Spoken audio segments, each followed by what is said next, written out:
Welcome people, Casper here, and welcome to the review of the preview show. Right, so if you watched the previous video for my predictions on game week 21 scorelines, you will see that I actually did pretty well. 10 games with 3 scorelines correctly predicted, down to the T. One scoreline which I was close on, and you see that co-pilot is absolute wetty that thought Crystal Palace is going to draw to Leicester. Aye. Got not a single one right.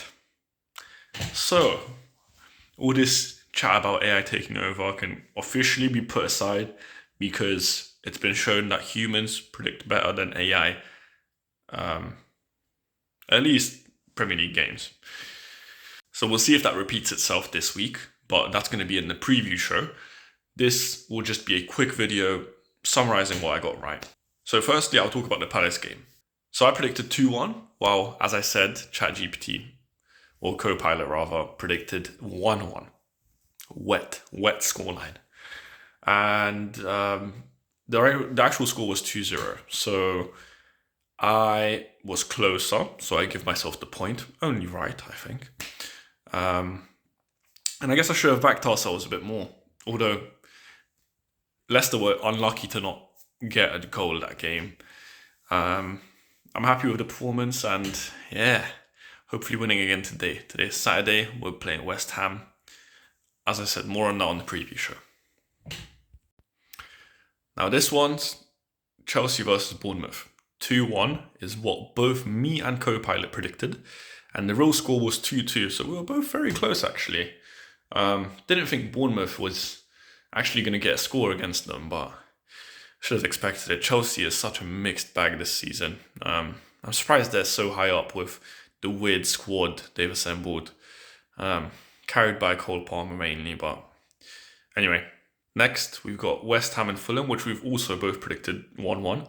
The real scoreline was 3-2, but it actually should have been 2-2 because something that didn't get looked at by VAR or called incorrectly was the West Ham offside in the build-up to their goal.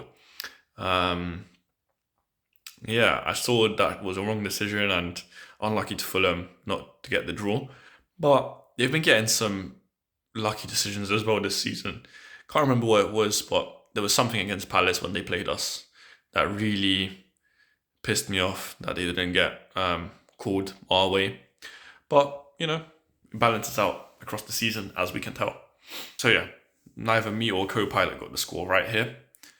Next up, we've got Brentford versus City, and my goodness, another draw for City. These lot are so fucking dead. As of recording of this video, Pep has officially been divorced with his wife. It's a here we go on that one. And yeah, feel bad for him, man. He's clearly too obsessed with football to fix his personal life.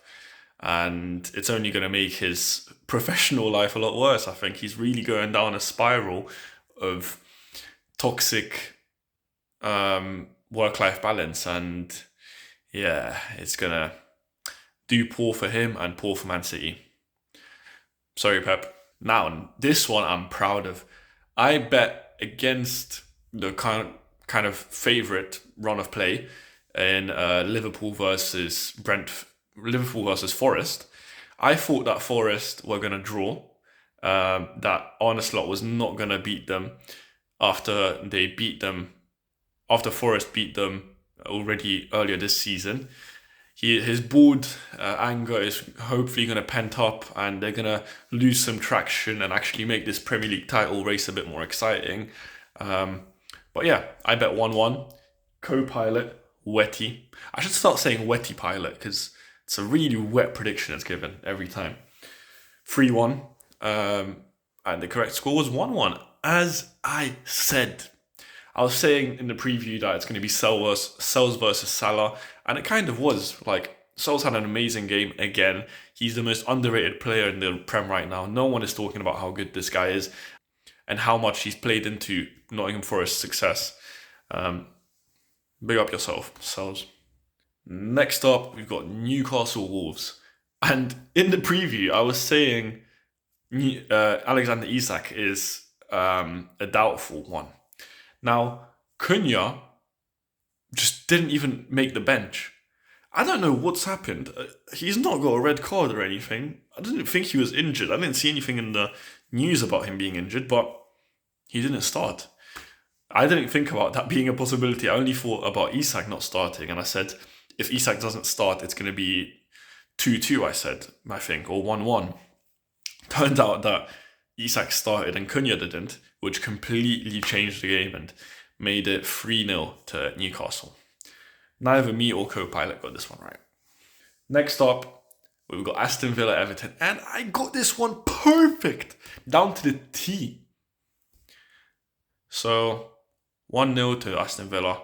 As I said, I should start a bet on this. Next up, we've got the North London Derby. I knew it was going to be 2-1. It was 2-1. Co-pilot thought 2-0 to Arsenal. Wet pilot. And yeah, it was a bit of a shit derby, I thought. Like, Arsenal were looking good. They were peppering Tottenham, but like, Tottenham also had some chances. I don't know, like, both teams just weren't really doing amazing. Arsenal got lucky on a corner again, and like, it's just not a good watch, honestly. It's dead. And their players are washed as well. Then we've got Ipswich Brighton. Fuck Brighton.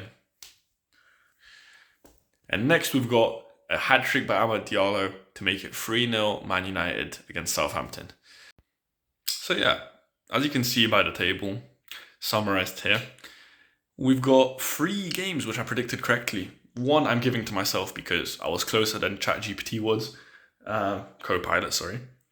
And I'm giving one of them to the AI because it was closer than I was, even though it didn't get the game right. So yeah, tune into the next preview, and where I will be actually putting money on each score, a little euro, just a euro, to see, how many I get right, how profitable this could have been, potentially, winning 3 out of 7. I think I would have won a decent, like, 5 or something off of the tenner I would have put on. And yeah, so that's it. Thanks for watching. Love.